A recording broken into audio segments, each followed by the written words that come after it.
जय जिनेंद्र। जायका बीकानेर का मैं सुधा जैन आप सबका स्वागत करती हूँ। मैं आज नींबू के रस को कैसे साल भर के लिए स्टोर करें और नींबू के छिलकों का कैसे बेस्ट यूज करें उसी की रेसिपी लेकर आई हूँ। ये मैंने आधा किलो नींबू लिए हैं जिनको धोकर पोंछकर अच्छी तरह सुखा लिया है।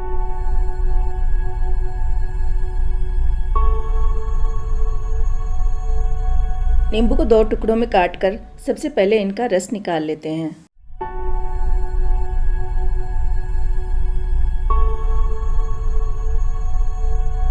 रस के साथ बीज नहीं आए इसके लिए हम नींबू के रस को छानते हुए ही निकालेंगे।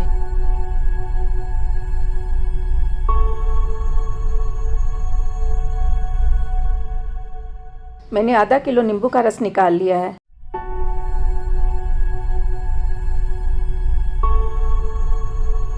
अब नींबू के इस रस को किसी कांच की साफ बोतल या कांच के जार में डाल देंगे।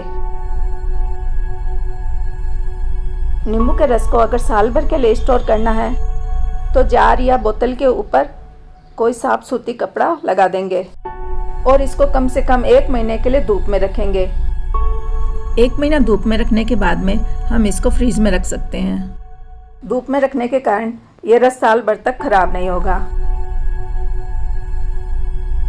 जब हम धूप में रखेंगे तब दिन में हम बोतल का ढक्कन हटाकर रखेंगे, लेकिन रात को हम इस पर ढक्कन लगा देंगे।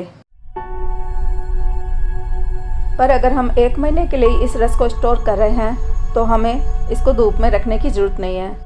हम बोतल को ढक्कन लगाकर फ्रीज में रख सकते हैं। फ्रीज में रखा होने के कारण भी ये 1 महीने से ज़्यादा दिन चल जाएगा और इसका टेस्ट भी ख़राब नहीं होगा। रस निकालने के बाद में नींबू के छिलके बच जाते हैं तो उनका भी हम बेहतरीन यूज करेंगे। नींबू के इन छिलकों को हम धूप में रखकर सुखा लेंगे। धूप अगर तेज हो तो ये 2 दिन में ही सूख जाएंगे। सुखाने के लिए छिलकों को सीधा ही रखना है, यानी जिधर से रस निकलता है उस साइड को ऊंचा ही रखेंगे। मैंने कुछ छिलके सुखा के रखे हुए हैं। अब मैं इनको मिक्सी के जार में डालकर पीस लूँगी। इन छिलकों को मैंने बीज सहित ही सुखा लिया था, यानी छिलकों को सुखाते समय बीज निकालने की ज़रूरत नहीं है।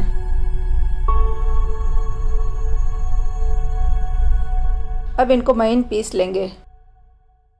पीसने के बाद में इसको एक बार छान लेते हैं, जिससे जो मोटा मोटा ऊपर रहेगा उसको फिर से पीस लेंगे। इनको एकदम महीन पीसने की ज़रूरत नहीं है, ये मोटे भी हो तो भी चल जाएंगे, पर ज़्यादा मोटे नहीं होने चाहिए।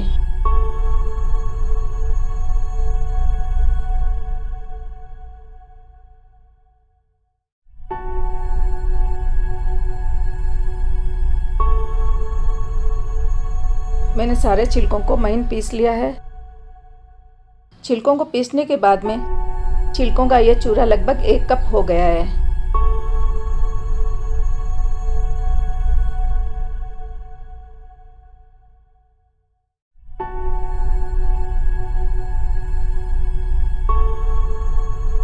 छिलकों के इस चूर्ण में मैं नमक मिक्स करूंगी।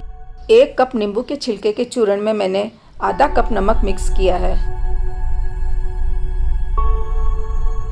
नमक हम कोई सा भी काम में ले सकते हैं। केक बनाने में जो नमक हम काम में लेते हैं वह भी हम इसमें डाल सकते हैं।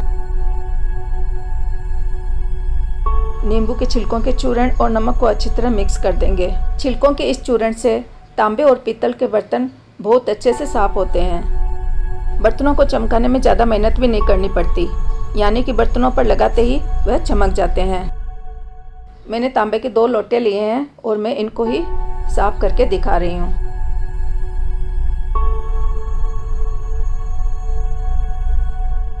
ये लोटा ज़्यादा गंदा हो रखा है और ये इस चूर्ण को लगाते ही चमक जाएगा।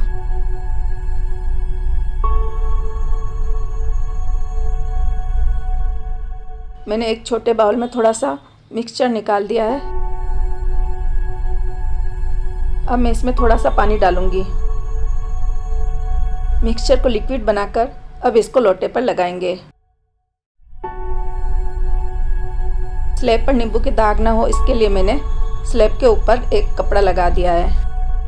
इस लिक्विड को हाथों से या किसी स्क्रबर की हेल्प से लोटे पर लगा देंगे। लगाते ही लोटा चमक गया है और मैंने इसको ज़्यादा रगड़ा भी नहीं है।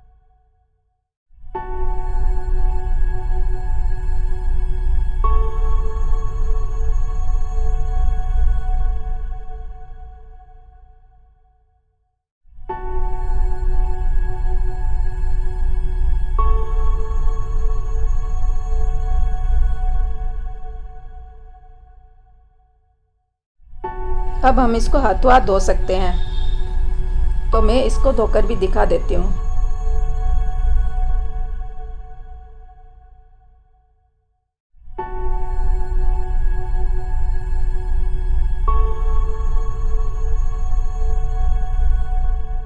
धोने के बाद में लोटा एकदम चमक गया है।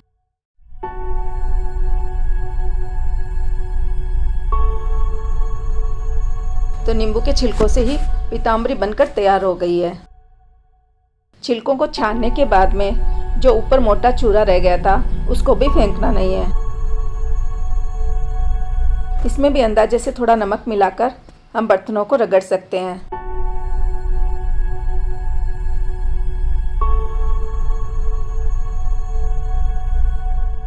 अब मैं इससे भी लोटे को रगड़कर दिखा देती हूँ।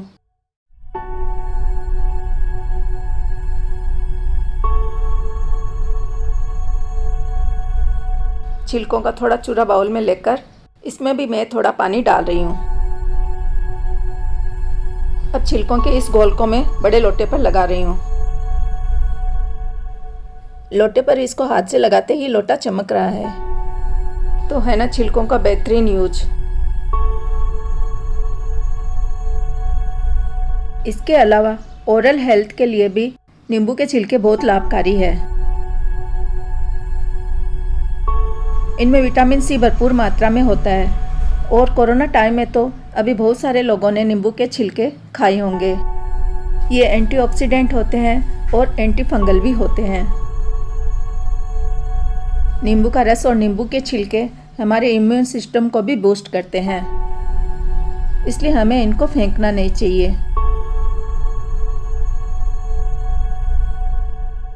बल्कि बेहतरीन तरीके से हमें इनका यूज करना चाहिए। हमारी होममेड पीताम्बरी से तांबे के लोटे बिना मेहनत के ही कितने चमक गए हैं। आप भी इसको बनाकर ज़रूर देखें। नींबू के छिलकों से नींबू को कैसे पचाया जाता है, यानी कि नींबू पाचक कैसे बनाएं, इसी की रेसिपी आप लोगों के साथ में शेयर कर रही हूँ। इसके लिए हम कांच का या प्लास्टिक का कोई साफ जार लेंगे। छिलकों से सारे बीज हटा देंगे और जार को ऊपर से थोड़ा खाली रखते हुए नींबू के छिलके इसमें डाल देंगे। मैंने छोटा ही जार लिया है और इसमें 10 नींबू के छिलके डाले हैं और इसके ऊपर 2 टेबल स्पून नमक डाल दिया है।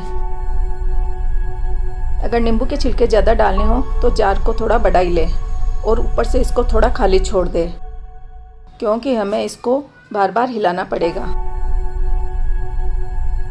अब इस जार को हमें दिन में कम से कम 2-3 बार हिलाना है, जिससे नींबू अच्छी तरह गल जाएंगे। हम छिलकों की जगह साबुत नींबू से भी नींबू पाचक बना सकते हैं। जब हम खूब सारे नींबू ले आएँ और हमें लगे कि वो ख़राब हो रहे हैं तो हम उनका भी नींबू पाचक बना सकते हैं।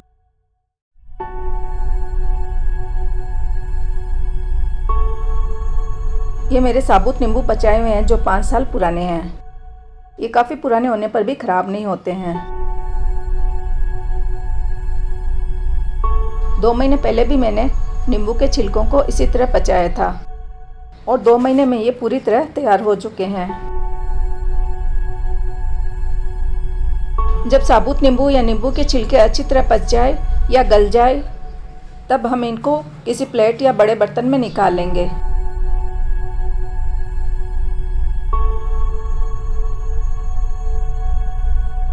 पूरे निकालने के बाद में अगर छिलके आपस में चिपके हुए हैं तो पहले हम इनको खोल लेंगे।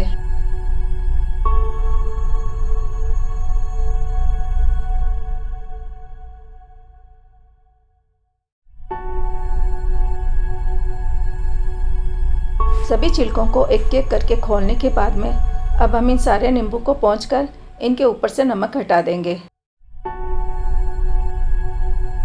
मैंने जो कांच के जार में नींबू के छिलके रखे हैं, इनको लगभग 2 महीने लग जाएंगे तैयार होने में। और मैं जो इनको तैयार कर रही हूँ, ये मेरे 2 महीने पुराने नींबू है। मैंने सारे नींबू के छिलकों में से नमक उतार दिया है।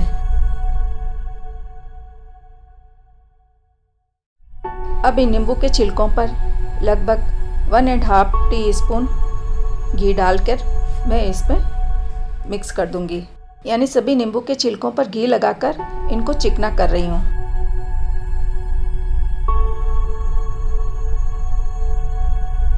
हम इन बचाए हुए नींबू का खट्टा मीठा अचार डाल सकते हैं और इसके अलावा इसकी महीन चटनी भी बना सकते हैं और वह भी बहुत टेस्टी लगती है। जब गैस या बदहजमी हो जाती है तो इन पचाए हुए नींबू को खाने से खाना जल्दी पच जाता है। या जब कभी जी घबराता है तो इन नींबुओं को खाने से जीभ का स्वाद अच्छा हो जाता है। सफ़र में जब कभी उल्टियाँ होती है या जी घबराता है तो ये पचाए हुए नींबू हमें बहुत फ़ायदा देते हैं। इसलिए सफ़र करते समय ये नींबू हमेशा साथ में रखने चाहिए। इन सब के अलावा भी हम रस निकाले हुए नींबू के छिलकों से नींबू का अचार बना सकते हैं, जिसकी रेसिपी मैं आप लोगों के साथ में आगे शेयर करूंगी। आपको मेरा ये वीडियो पसंद आता है तो प्लीज़ लाइक करें और चैनल पर नए हैं तो चैनल को सब्सक्राइब ज़रूर करें।